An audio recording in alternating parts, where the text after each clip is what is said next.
భద్రత భరోసా చిరునవ్వులతో నూతన సంవత్సరంలోకి అడుగుపెట్టేలా ముందస్తుగా ఆంధ్రప్రదేశ్ రాష్ట్ర ముఖ్యమంత్రి నారా చంద్రబాబు నాయుడు ఉప ముఖ్యమంత్రి కొణిదెల పవన్ కళ్యాణ్ ఆదేశాల మేరకు రాజానగరం నియోజకవర్గంలో కోరుకొండ గ్రామానికి చెందిన పలువురికి ఎమ్మెల్యే బలరామకృష్ణ స్వయంగా పింఛన్ అందజేశారు. ఈ సందర్భంగా ఆయన మాట్లాడుతూ వారికి ఏ కష్టం వచ్చినా ఎల్లవేళలా తమకు అండగా ఉంటామన్నారు. ఈ కార్యక్రమంలో ఎంపీడీఓ బి అశోక్ కుమార్, గ్రామ సర్పంచ్ గారి లక్ష్మీ సరోజ, వీర గణేష్, జనసేన నాయకులు బదిరెడ్డి దొర, పంచాయతీ కార్యదర్శి, జనసేన, తెలుగుదేశం, బీజేపీ పార్టీ నాయకులు, కార్యకర్తలు పాల్గొన్నారు.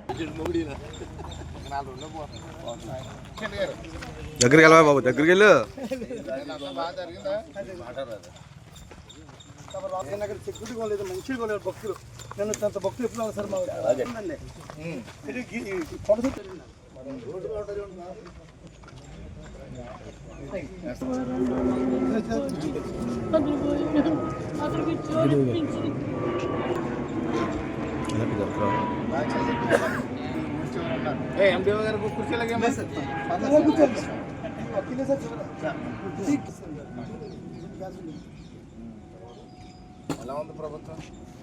జాగ్రత్త, ఆరోగ్యం వాతావరణం బాగాలేదు. నాన్నగారి పేరండి ఎరకం పోలరావు అండి. పెసరడీలో మా చిన్నప్పుడు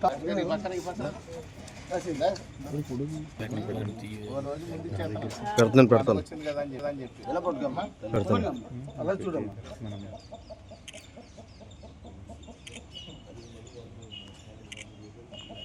అందరికీ నమస్కారం.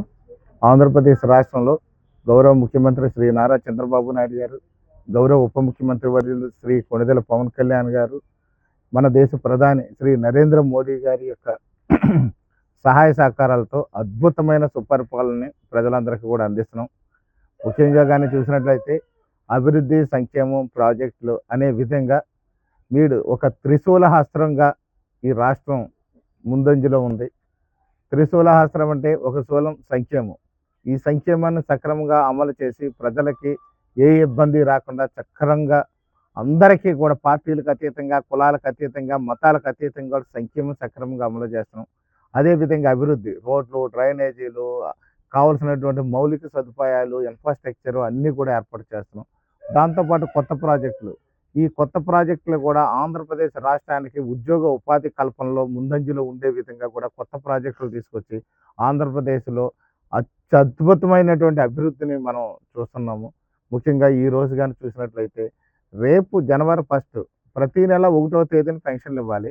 కానీ జనవరి 1న అధికారులకి కాస్త వారికి సంబంధించినటువంటి ఆఫీసర్లతో కలిసి శుభాకాంక్షలు తెలియజేసుకోవడంలో కొంచెం ఏదైనా లేట్ అవుతుందేమో, పెన్షన్దారులు ఇబ్బంది పడతారని చెప్పి ఒక రోజు ముందుగానే ఆ యొక్క డిసెంబర్ 31న పెన్షన్లు అందరికీ కూడా అందజేస్తున్నటువంటి ప్రభుత్వం కూటమి ప్రభుత్వం.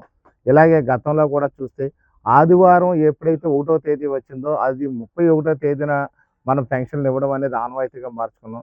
గత ప్రభుత్వ హయాంలో పెన్షన్లు ఏ విధంగా లేట్ చేయాలని ఆ ప్రభుత్వం ఆలోచిస్తే ఈ ప్రభుత్వం ఒకరోజు ముందుగానే ప్రజలకు ఏ విధంగా మనం పెన్షన్లు అందజేయచ్చు అనే విధంగా కూడా ఈ ప్రభుత్వం ఆలోచించి, కూటమి ప్రభుత్వం ప్రజాప్రభుత్వం, ఇక్కడ ప్రజల కోసం చేస్తున్నటువంటి ప్రభుత్వం కాబట్టి ప్రజాసేవకే పెద్దపీట వేస్తూ ప్రజలందరూ కూడా చక్రం వేస్తున్నాం.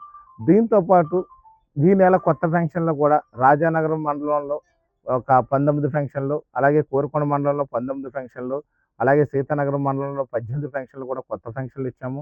ఈరోజు 3 మండలాల్లో కూడా కొత్త పెన్షన్లు కూడా ఇచ్చి వాళ్ళ యొక్క ఎవరైతే ఈ పెన్షన్దారులు ఉన్నారో వాళ్ళ యొక్క ముఖాల్లో ఆనందాన్ని కూడా మనం చూస్తున్నాము. ఎందుకోసం అంటే ఆ పెన్షన్ లేక చాలా ఇబ్బంది పడుతున్నారు.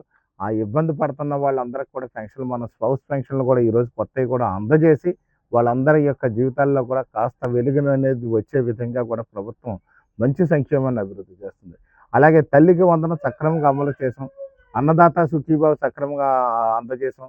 అలాగే ఏదైతే దీపం 2 అనే పథకం ద్వారా 3 గ్యాస్ సిలిండర్లు కూడా ఇచ్చాము. డిఎస్సి ఎగ్జామ్స్ కూడా బ్రహ్మాండంగా కండక్ట్ చేసాం. వైసీపీ వాళ్ళు ఎన్ని అడ్డంకులు సృష్టించినా సరే డిఎస్సి ఎగ్జామ్ పెట్టి దాని యొక్క అపాయింట్మెంట్ ఆర్డర్స్ కూడా వాళ్ళ కోర్టు ద్వారా ఎన్ని ఇబ్బందులు పెట్టాలని ప్రయత్నం చేసినప్పటికి కూడా టీచర్ల కొరత ఉండకూడదు, నాణ్యమైనటువంటి విద్యను ప్రజలందరికీ కూడా అందించాలి, ఒక క్లాస్ ఒక టీచర్ అనేది ఖచ్చితంగా నడాలి అనే ఉద్దేశంతో గౌరవ హెచ్ఆర్డి మంత్రివర్యులు లోకేష్ బాబు గారు కానివ్వండి, కూటమి ప్రభుత్వంలో చంద్రబాబు నాయుడు గారు కానివ్వండి, పవన్ కళ్యాణ్ గారు కానివ్వండి, దాని పెద్దపీట వేస్తూ అన్ని అడ్డంకుల్ని తొలగించి ఈ యొక్క టీచర్లు సుమారు 16,000 మంది టీచర్లు భర్తీ చేశారు. అలాగే పోలీస్ డిపార్ట్మెంట్లో కూడా బ్రహ్మాండంగా కానిస్టేబుల్ రిక్రూట్మెంట్ కానివ్వండి, లేకపోతే ఇతర శాఖల్లో ఉన్నటువంటి అధికారులు కానివ్వండి, ఎక్కడ కూడా ఎన్ని అవాంతరాలు వచ్చినా చక్కగా రిక్రూట్మెంట్ చేసి ఎవరికి ఇబ్బంది లేకుండా కూడా ఈ ప్రభుత్వం ముందుకు అభివృద్ధి పథంలో దూసుకెడుతుందనే దానికి ఇదొక నిదర్శనం. దాంతోపాటు రోడ్ల విషయంలో కానివ్వండి, డ్రైనేజీల విషయంలో కానివ్వండి, సంక్షేమం అన్నీ చక్కగా అమలు చేస్తున్నటువంటి ప్రభుత్వం, కూటమి ప్రభుత్వం కూడా ప్రజలు అభినందిస్తున్నారని చెప్పి ఈ సందర్భంగా తెలియజేస్తున్నాను.